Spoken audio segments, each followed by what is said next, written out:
Good day mga idol! Another day, another tips. Ito ngayong ginagawa ko ay isang hibiscus na semi-cascade. So ito ay dating buo na. Ang problema, walang tapering ang branches. So ang tatalakayan natin bakit sinesetback ang mga branches. Kasi ang pag-setback ng isang sanga ay isang paggawa ng tapering o pagliit ng sanga doon sa ating puno. So for example, kung mapapansin nyo, itong puno na to, ito yung primary niya, sinetback doon. So ito yung 1 and 3. So tumubo, ayan na yung 1 and 3. 1 and 3. Then nag-develop ngayon tayo. Ngayon mapapansin nyo bakit wala yung number 1. Kasi yung number 1, so nandito na siya kasi sa back. So wala na tayo doon sa ating branches. So pwedeng mangyari yon na dito na tayo kukuha sa likod ng back branch. So ayan siya. Ito yung isa. Ngayon, sa ginawa ko dito, dun sa kwento ko na dati na siyang buo at nireset namin dahil walang tapering, naging parang spaghetti siya na parang letter S na ganon, na wala ng tapering. Ngayon, sa pag-setback sa kanya, doon ngayon nagkaroon ng improvement o tapering na tinatawag o pagliit ng sanga, itong puno natin. So kung ginagawa nating tapering ang ating trunk, ganun din sa branches. Ginagawa din natin tapering yung ating mga branches. So for example, lapit ka, tignan mo. So ito siya. Nakita nyo, ang laki nito. Diba? So ang laki. Tapos, sumunod to. Sumunod yan. Pagkatapos nyan, ito na yung dinidevelop natin, yung part na yan. So ito na yung nilalatag natin. Pagkatapos, ito yung dating mga sanga na mahaba. Yung kung gaano laki nito, mula dyan hanggang dito dati yan. Yung taba nito, ganoon din kalaki. So, kaya ako siya sinetback. Pagka-setback sa kanya, kung mapapansin nyo, malaki to, maliit to. Di ba? So, ayan, maliit. Hanggang itong mga ito ay lumiit na din. So, pare-parehas sila ngayon tapering.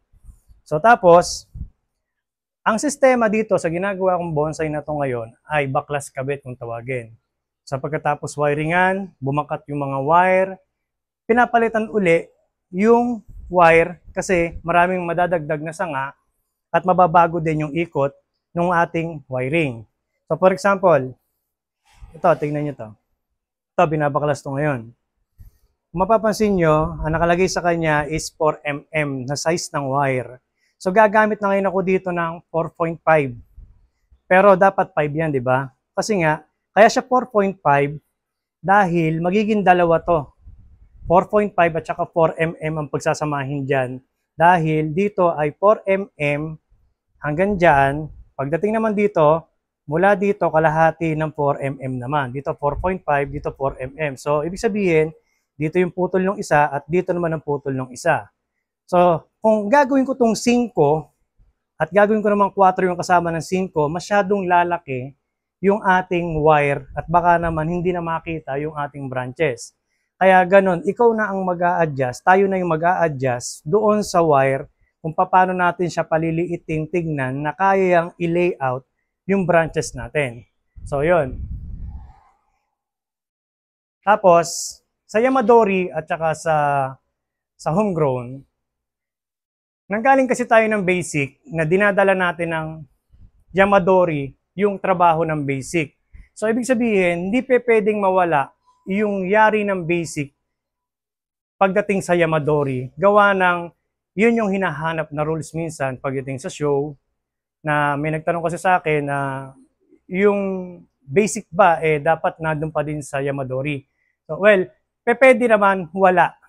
Hindi naman natin pwedeng i-copy lahat. Kasi halimbawa na lang, meron tayong puno na Yamadori. Ang basic natin is first branch, second branch. So, nakaganyan tayo. 4 o'clock, 8 o'clock, di ba? Paano kung halimbawa na lang, nasa Yamadori tayo, gumanyan yung branches. May second branch dito sa taas, andito yung isa. Ito dito galing. Tatanggalin nyo ba to? Hindi, di ba? Kasi bigay na to ng nature. So bigay na to ng kalikasan na tayo na mismo yung huhubog sa puno na kinakailangan sila naman ang masunod. Pero, yung ibig ko sabihin sa basic, ang kukunin na lang natin na posisyon is 4 o'clock, 8 o'clock. Pero sa branching, wala na yung sinasabi kong ganyan. Kung ito, halimbawa na lang dyan tumubo at meron naman ditong isa na second branch sa part na yan. Halimbawa, ito, dito tumubo. Pumunta dyan yung branches. So, gawin nyo na lang 8 o'clock yan. Ito naman 4 o'clock. So, nakayakap siya. So, yun na lang yung basic na maibibigay mo sa kanila sa Yamadori. Hindi kagaya ng homegrown na ikaw mismo, yung detalyado ng puno na ibinigay mo, simula cuttings, ikaw na yung humulma. Dapat ibigay mo yung basic talaga. Kasi doon tayo nag-aral at dinadala lang natin ng Yamadori. So, yun yung pag-aaral ko sa pagbobonsai na ako kasi nagsimula kasi ko sa homegrown na pag gumagawa ko ng Yamadori, dinadala ko yung basic doon sa Yamadori. Pero hindi naman nasusunod lahat yung basic, sinabi ko nga, doon sa Yamadori. So for example, ito na lang. Ito kasi nung una ay homegrown. So nabili namin to sa aking tropa. Ngayon, nung mabili namin to sa tropa, siya nagsimula niyan, itong puno na to, disimulado yan. May first, may second, may ganito, may ganyan. Naka-wild yan. Hanggang hindi niya na naasikaso, napabayaan na yung puno. Sa madalit salita, maraming sanga dito na binago ko na hindi naman dating nandiyan at meron naman akong pinatubo na bago. So, kung titignan nyo, pag gumawa tayo ng basic, kagaya nito, ito yung ano natin, ito yung front. So, ito, dadalhin nyo ng 4 o'clock na lang. Yung second branches natin, dadalhin nyo naman ng 8 o'clock. Then, sa back branch, 11 o'clock. Back branch, 1 o'clock. So, yun lang yung makuha natin na positioning ng branches na dadalhin natin sa Yamadori. Malaking bagay na yon at points pagdating sa show kasi kita lahat ng branches at nakayakap sa iyo yung puno na kumbaga yung ano nyo, yung blend nyo na parang nagbabaw kayo sa isa't isa. Ganon yung puno na ginagawa ko sa basic. So, yun. Ngayon, dumako naman tayo sa layout. So, ito na yung layout.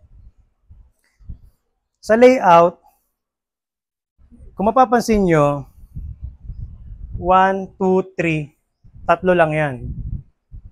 1, 2, 3, tatlo.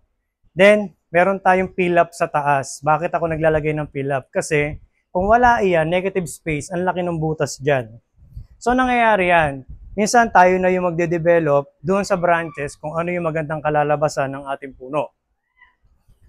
Kasi kung di natin gagawin yan, ang pangit tignan yan. Sipin nyo, tanggalin nyo to.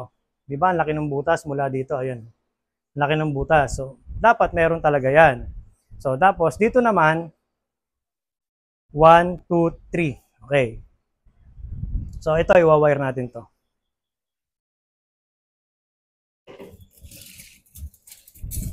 Wire natin yan. So, ito ngayon, number 3 yung gagalawin natin. 3 and 2. So, yung 1, dito papasok yan sa number 3. So, bago ang lahat, tingnan nyo muna ako magpili. So, mapapansin nyo, sumobra to. Ayan, apat sila. 1, 2, 3, 4, di ba? So, ito ngayon, gagawin natin itong primary twigs. So, ayan. So, sa madalit salita, ito yung 1, ito yung 2, ito yung 3. So, ito ngayon ay primary twigs na lang. Tapos, sa pagpili natin, halimbawa na lang, kung ano yung distansya nito, mula dyan hanggang dito. So, sabi mo ng 2 inches, so 2 inches din to. Tapos dito, pwede ka nang magpaliit pa ng konti, 1 and a half, 1 and a half, so ganon. Hanggang para siyang committed at maging tapered tignan. So, yun. Tapos, ito naman, ito yung isa, ito yung isa.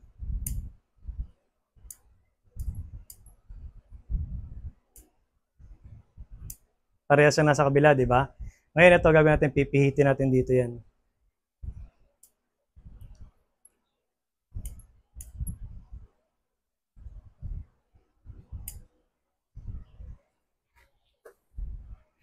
Gagamitin natin dito. Ito ay 4 mm.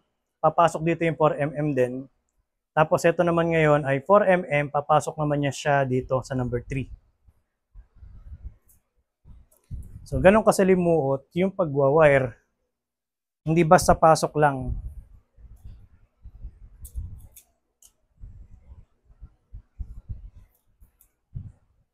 Anong size to? Anong size to? Anong size to? Tingin mo. 4.5. Ito ang 4.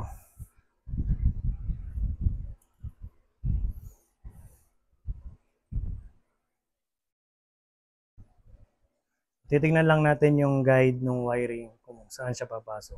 Ayun. Hanggang nababago na talaga yung wiring.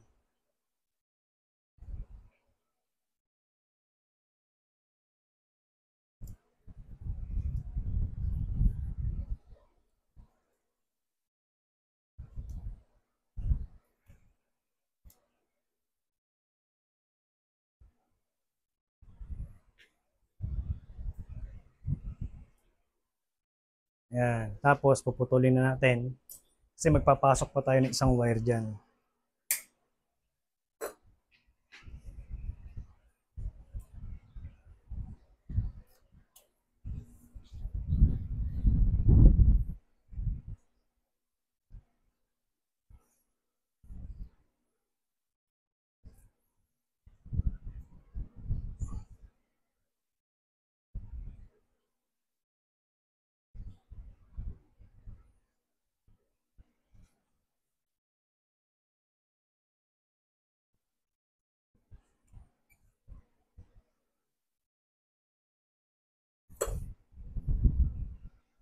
Quatro.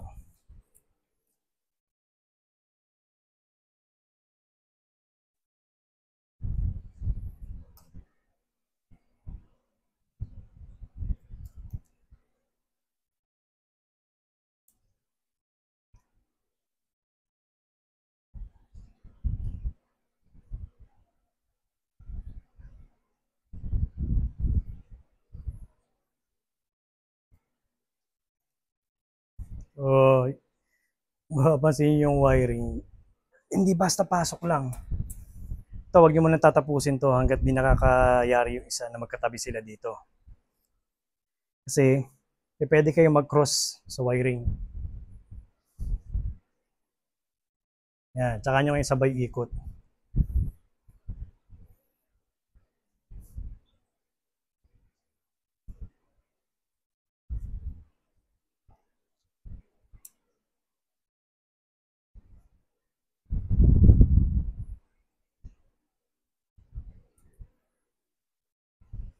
Ito ngayon magkasama ang dalawa. Yan ang magkasama. So ito matatapos na to dito. So naman puputulin na natin sa ilalim.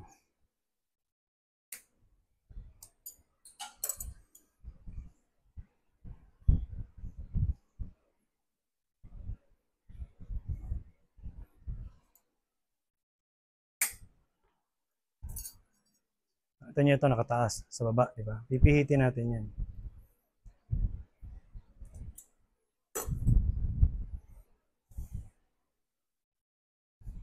Ito ngayon ay 2.5, 2.5, 2.5. Pero ito 2.5 din.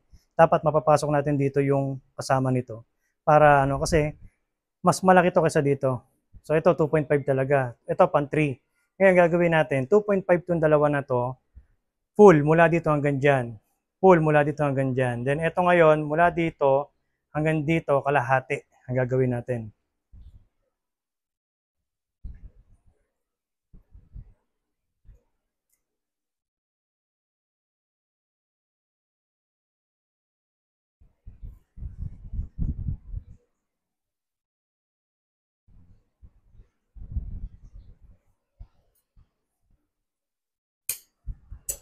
Ayan, na-pull na natin yung isa. Ito ipo-pull din natin. Pero mamaya natin i-pull. Kasi ito muna lalagyan natin to.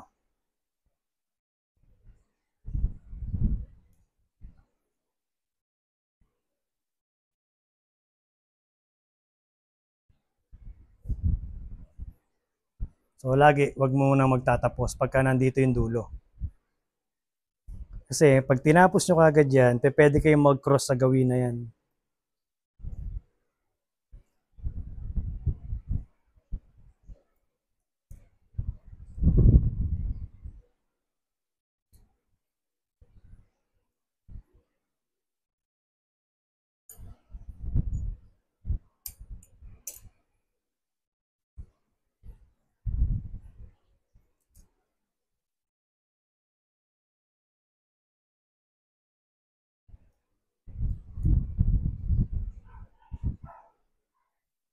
Nakita nyo? Siya yung nagtapos, hindi ito.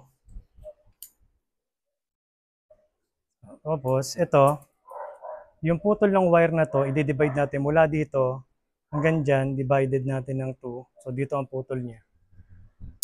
Ayan. So, tapered siya. Dalawa, isa.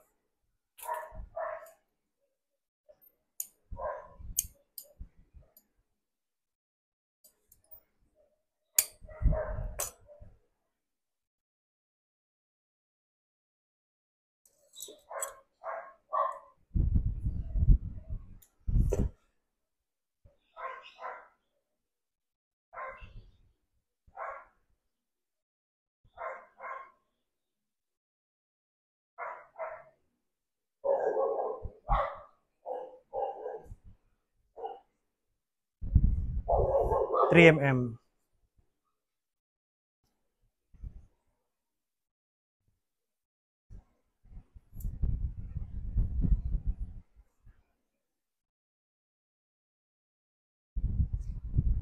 Nakita nyo, ang layo ng pinanggalingan nitong isa. Dito,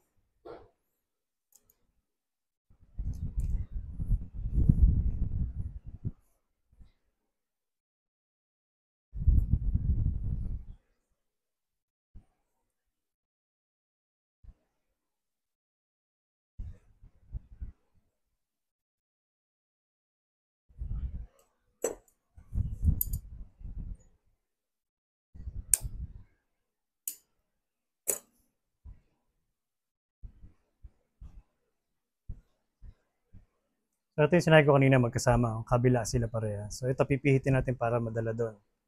So, ito dadalhin natin sa kabila. Tulungan natin ng pliers. Ayan na siya ngayon.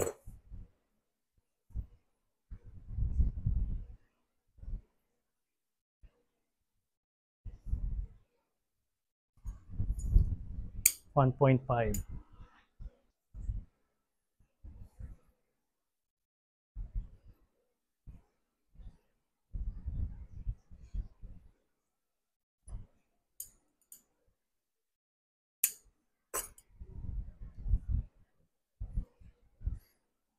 So after ng 1, 2, 3, doon na tayo magde-develop ng primary twigs. So itong ginagawa kong huli na to, ito na yung primary twigs.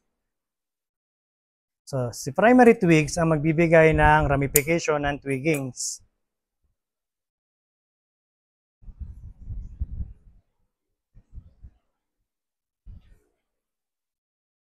Although yung iba, node pa lang, hindi pa siya talaga primary twigs. Okay lang yan. Ngayon, itong primary twigs na mga wina-wire ko, sila yung i-maintain na laging tatanggalan ng dulo at lagi dapat awat para yung mga ibang nandito bumulas.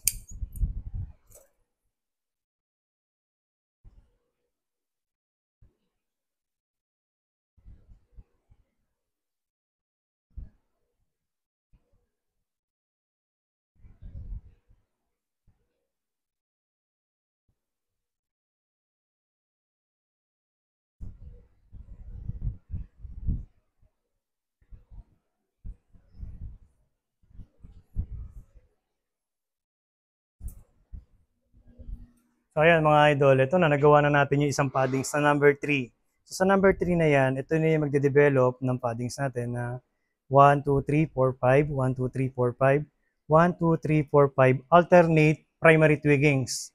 So yun. Tapos, yung iba hindi natin magagawa kasi tayo ay nasa service. So pinakita ko lang sa inyo kung ano yung ginagawa ko ngayon na puno. So ayan. So ayun mga idol, sana meron kayo napulot na tips sa aking paggagawa ng bonsai ngayon.